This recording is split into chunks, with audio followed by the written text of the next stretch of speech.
Good afternoon, everyone. My name is Mary Sloan with another episode of Inspirational Influencer News, Secrets of People Making Money While Making a Difference. And I'm so excited to present to you my guest today, Celeste Mergens.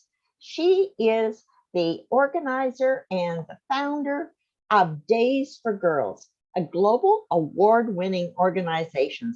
Days for Girls has reached more than 2.6 million women and girls in 145 countries. Celeste is a sought-after keynote speaker, consultant, thought leader, and has been featured in Oprah's O Magazine and Forbes and Conscious Company, Global Impact Entrepreneur, Top 10 Women 2019, Global Washington Global Hero, Washington State's Mother of the Year, and Women's Economic Forum's Woman of the Decade. But we were just sitting here talking about Celeste's work and what she does. And I mean, it is so compelling. And Celeste, let's bring our listeners in and tell them. I mean, even if we start at the story you were just telling me of the anguish of a girl who was having a period and was shamed by her female teacher, I mean, that women do this to other women, never mind men doing it. So can we just talk about that story again? I mean, I think the horribleness of it is necessary to let people know what really women have been dealing with and what Days for Girls deals with all the time, and it's really, really making a difference. Thank you, Mary. Well, this is actually a story we don't usually lead with because it's a hard one to hear. And truthfully, it's bad enough that women and girls and people with periods have to wait in rooms or not have what they need or make do and not feel confident. It's an important enough issue to shift the stigma and shame. In this case, a girl named Jacqueline was in her classroom in Bomet, Kenya, and while there, could feel that she had a stain growing, and her teacher asked her to stand. She refused to stand. Her teacher thought she was being disobedient, so she pushed her from her chair, and seeing the stain called her dirty. The girl ran home. Her mother said, listen, just take this jerry can and lower it with this rope into the river to get water and clean yourself up and get back to the classroom. And instead, the community found Jacqueline hanging from the very rope she was supposed to clean or get clean water with to clean up. And they were outraged. A riot started and they were tearing down the gate of the school. And thankfully, an ambassador, women's health leader in Kenya, you and I couldn't be there to help, but she was there. And our enterprise program helps that be possible. She came to the community, told them there was something we could do about this, that everybody could learn what a period is and break the shame and stigma, and people could have what they needed and count on it month after month. And they made a commitment and a plan to go to schools, to talk in the community, to become ambassadors themselves, and have since reached tens and tens and tens of thousands in their communities, really shifting the stigma that's so prevalent all over the world. Let's be honest, we would rather talk about diarrhea than menstruation, even where we live. Well, it's true. I mean, that's the sad thing is, even where we have access to good products and where you're really unlikely to have a stain, although I can remember back in the day, it was a long time ago. But, I mean, obviously, occasionally you were like, oh, I need some extra toilet paper here to get me, through to lunch or something. But, we weren't being shamed. We weren't being, ostracized. I mean, when you were I'm not talking hearing about, you, Mary. Are Pardon? you able to hear me? I can hear you. You can't. All of a sudden, I lost sound over here. How about those of you listening live? This is a danger of live. Hopefully I can hear you. I can hear you now, Mary. Okay. All right. Well, hopefully that was just a little Zoom glitch. And we've all had Zoom glitches. For sure. Anyway, I was just saying that one of the things that you were telling me, and I think it's really important that we talk to people about how truly horrific this can be for girls in these communities, that they are so ostracized. I mean, you were telling me about being put out in the cold in some of the, worst climates in the world because nobody wanted them in the house while they were having a period and things like this. That it just let's talk a little bit about that, because that's Well, so horrific. that's a practice called chapati, and it's in Western Nepal most prevalently, and also parts of India, Pakistan. And this is just a belief that you're untouchable when you're on your period and menstruating, even if you just had a baby and bleeding and having flow from that, you are there from 7 to 20 days. So imagine with a newborn. And the exposure of India. And it's not, they honestly believe, and you can see anything we associate with blood as illness and injury. So you can see how easy it would be to perceive it as something bad. And it's seen that you could be cursed, you could have ill fortune, you could die because someone in your house is menstruating. And so for this reason, they're really quite courageous to go into the cold of Nepal and wait in a shed or under the house or out with the oxen or in the forest alone. They die of exposures, snake bites, attacks. It's been against the law since 2005. It's been a practice that was a finable offense since the end of 2019. But that doesn't stop it, because they're having courage. Would anyone be able to stop us from protecting our family? No, of course not. We would do whatever we had to do, no matter what, to protect our family. The thing that does change it, and this is so significant as far as the work of Days for Girls, is we don't come in and say, shame on you. We don't come in and say, whose fault is this? We come in and say, here's the information, here's the solution. What do you think? And it's the women of Days for Girls Nepal that are going along narrow pathways, enormously high mountains. Excuse me, they call them hills. When you live in the neighborhood of Everest, they call them hills. They're mountains to me. And as they're walking along from community to community, they go, this is your amazing body. This is what's happening with it. You have this phenomenal muscular organ called a uterus, and here's where it is, and as they share that knowledge, even leaders in the community who are men, there's one that said, excuse me, this was actually in India, he said, is this true? Yes, this is true. Then why is my wife in the shed? Instead of saying, yeah, exactly, it's like, imagine what could be possible now. So the invitation is to go everywhere, to start talking about periods for all of us, to not have the shame. Kind of think about, where'd that come from? Without periods, there would be no people. Every one of us on the planet, even test tube babies, are connected to a cycle. So what would happen if we all decided periods were never a problem?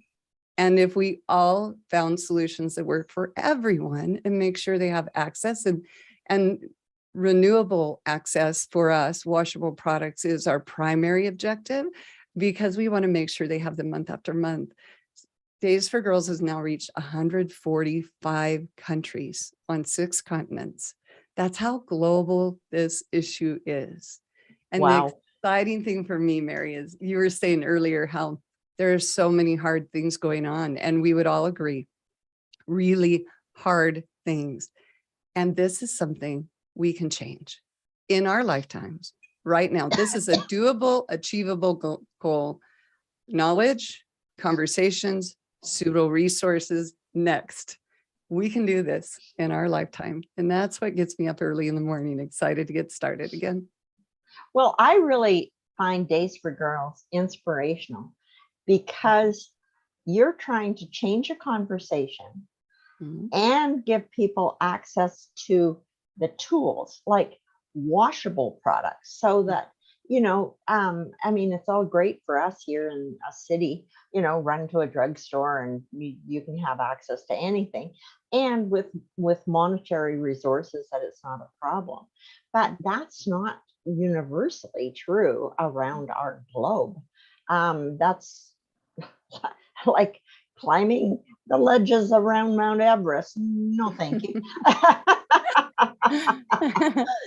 But I mean, they're not going to run off to a drugstore and go, I mean, I've heard some of these stories about people in these various areas where, like Everest and some of the other K2 and, some of these mountainous regions where they think nothing of climbing for, 45 days to go someplace. Well, that would be 2 periods. Like that would not be good. And so I mean, it's kind of like, wow. And really, I was totally unaware that it was such a problem, and that it was, causing not only stigma but death. Death to newborns, death to mothers, death to, just key parts of our community. That's just horrible to contemplate. And I think the more common experience for us might be a girl who's a foster girl, and she can ask her new dad, foster dad, I need pads, maybe not. And so she'll be using folded tissues, or a woman that's on her way to a job interview and she's got to choose between fuel in the tank to get to it or pads, which can be expensive. And so I think it's really about access to whatever works for them, right? And wherever we are.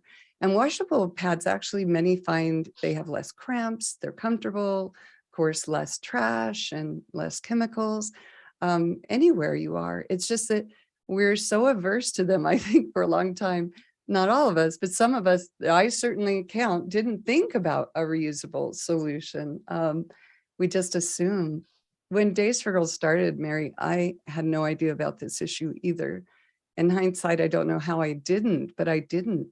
And when I first learned about this, I was in Kenya. I'd been working on community solutions like water and agriculture and health, but not menstrual health. And I was helping an orphanage whenever I came into town and would drop by and do what I could to help sustainably.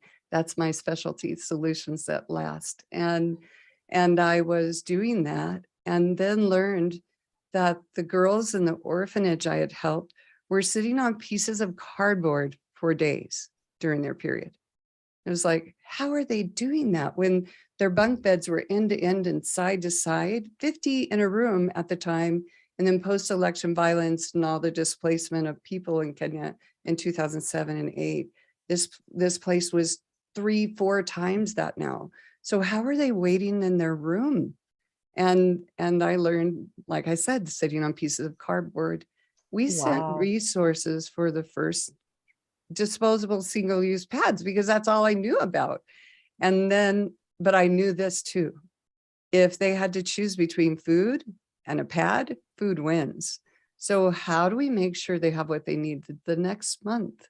And so washable came into mind. And the first design was not fabulous. I can say that. I designed it.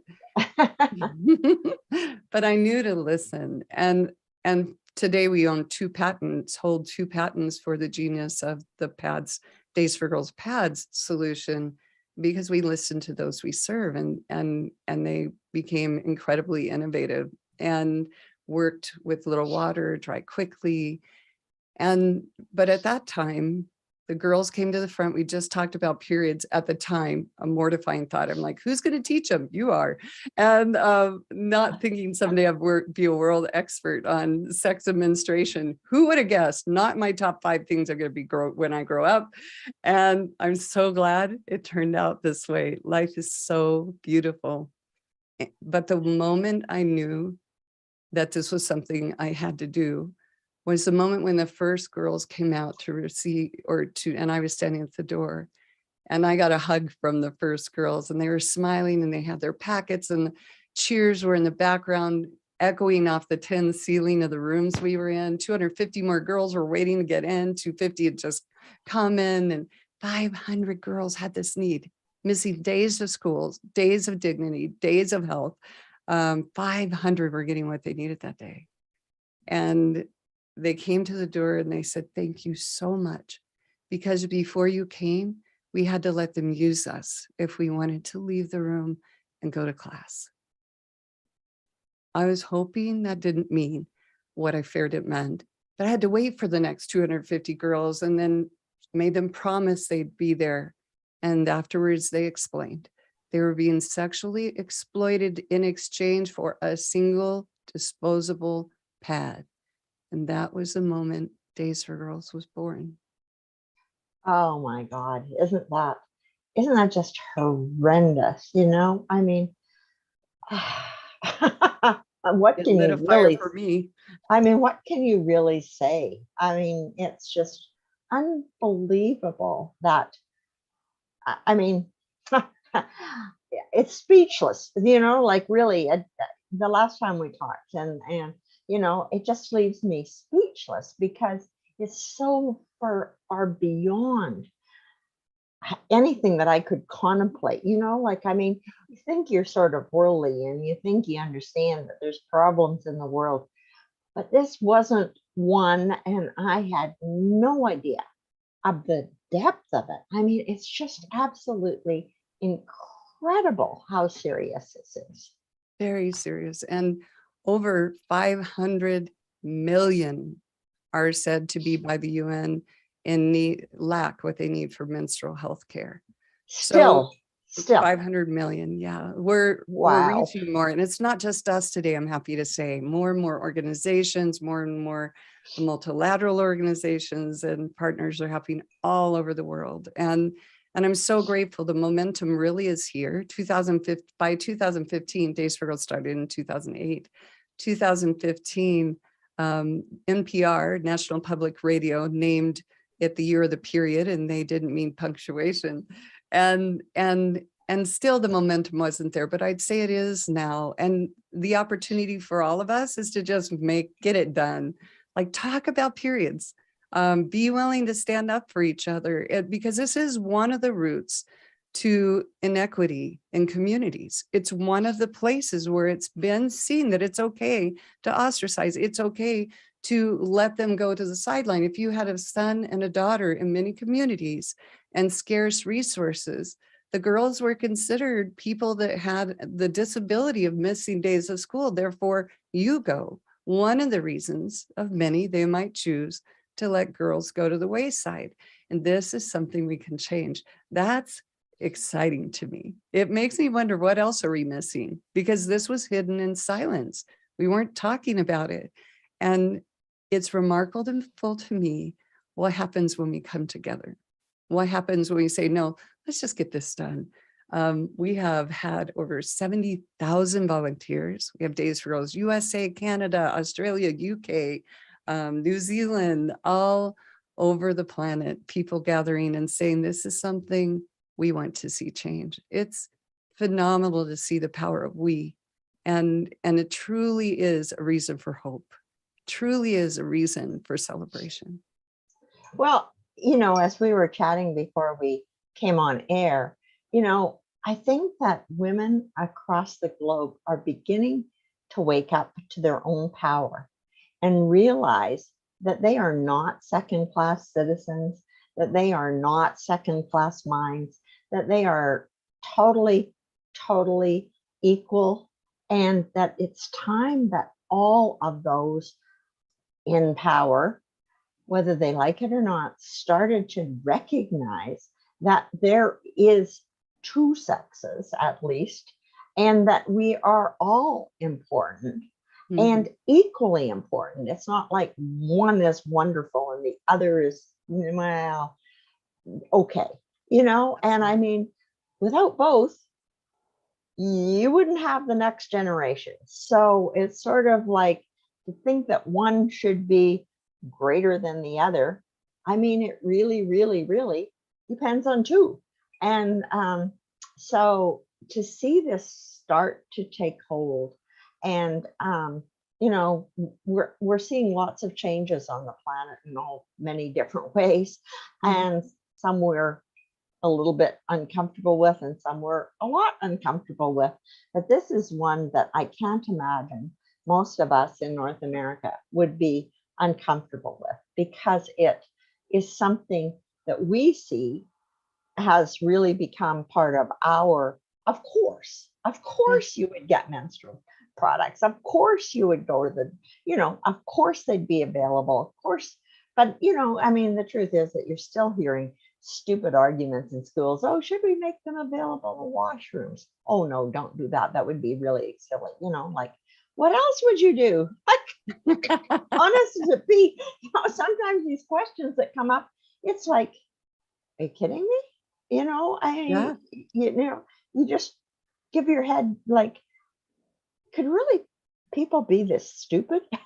You know, like, really, isn't it though? I mean, it's just like, that's, you know, so it's still happening, even It here is. in North America, It never is. mind in far-flung parts of the globe where they're just 100%. waking up to the fact that, oh, you mean they don't have to go hide under the house for 5 days? Oh my gosh. Yeah. And the best part, again, Mary, the best part is this is really harsh what happens. And it's not just, it's being a schoolgirl trying to take a test and you realize you've just had a stain and you live in New Orleans. There were 3,200 girls in the school districts in New Orleans. When Days for Girls came there, they didn't have what they need. New Orleans, they go to the nurse's office, turn their skirt around. She'd maybe try to help them clean and blow dry it, but turn it around, put books over it, head home, come back when they could make do. We think it's somewhere else. And the truth is that our fear of talking about it is here. And people that need it are here. And this is something that we can speak up. The action you take is as little as recognize that the stigma is everywhere. The shame is everywhere, and we are responsible for it. In the same way that we as women get to say, you know what? I believed that thing that maybe I shouldn't be an engineer. Like I believed that for a heartbeat. And then I said, I guess what? I love science. I love math. Look out, you know, be afraid because I am doing what I want to do. That is on us, that we fall into a trap, that we believe that we should be quiet and stand back. I can say for me that there have been times in my life that's, and then you realize one day, no, you cannot stop me. And that's really between you and I, the power of Days for Girls, because we're saying, here's your days, here's your strength, you matter. And in fact, without periods, there would be no people. So don't be ashamed. Go out and do what you want with your days. And I was in Lebanon once, and one of the girls, a woman was saying, we don't need this. And then I was going through the curriculum, and the woman sitting next to me, actually it was Jordan, and the woman sitting next to me was from Days for Girls Lebanon. And she said when it finished, she goes, oh, you come in sneaky sideways. And truly what it is you matter. We all matter. And we don't have to, if you don't believe it, no one can stop you. Look at Harriet Tubman. You know, if you don't believe the falsehoods, nothing can stop you. Take your days, believe you've got this, trust the people around you to rise up, to recognize that they can be of value too.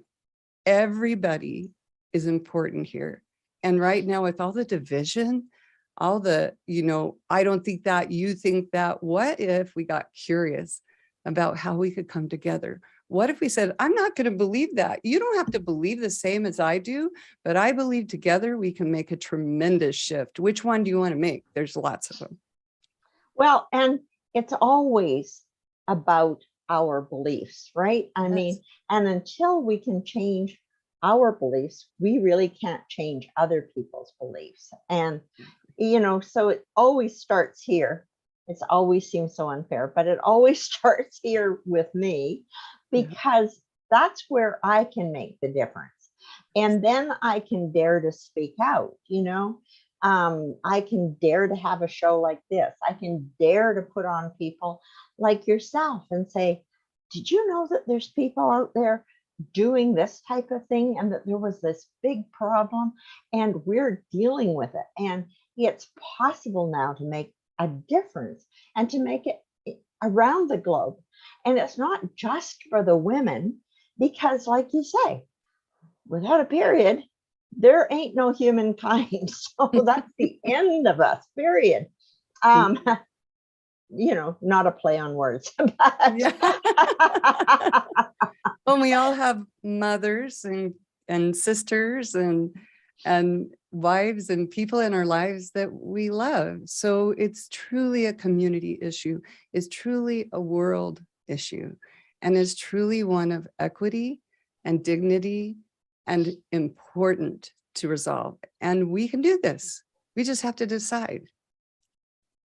Well, I've certainly made my decision. I'm going to do what I can. I'm going to figure out, look at your website, daysforgirl.org, and see where I can make a difference and get this particular talk out and make sure other people have seen it, because this really is something that we can do. Absolutely. And there's so many powerful women, especially in the space that I've started to inherit, authors, speakers, coaches. We really can come together and make a tremendous difference. And who do we know? We're all 7 degrees of separation. This is the thing, is that you reach out, you touch one person, they reach out, they touch, 15, and it spreads. And that's really how we can make a difference, is to make sure that this knowledge is out there. Make sure that people know that this doesn't have to continue to happen. This can, like you said, here in this century, yes, long before this century ends, we can change this. We really can change this, because it's just time, Women have gone too long accepting that somehow we were different and not as good as. And it's just time to say, no, we deserve our place. We are as good as, and you can be grateful I had a period, because now there's more of you, Exactly. And yes, I will join you at the table. And yes, I will bring my strength. And yes, together we can be more. Yeah, it's fantastic. So for those of you listening, go to daysforgirls.org, right? Yes. And see how you can participate. We all have a chance to really make a difference. And Celeste, I really appreciate you taking time and hearing that you were here. Well, you're looking after a brand new grandchild. What a precious time. And helping your family get settled in a new home. So I appreciate your time very much. And thank you for doing this. And thank you for all that you do with Days for Girls. I mean, it's wow. Wow. It's just a joy. It's just wow. Thank you, Mary. I really appreciate it. Thank you so much.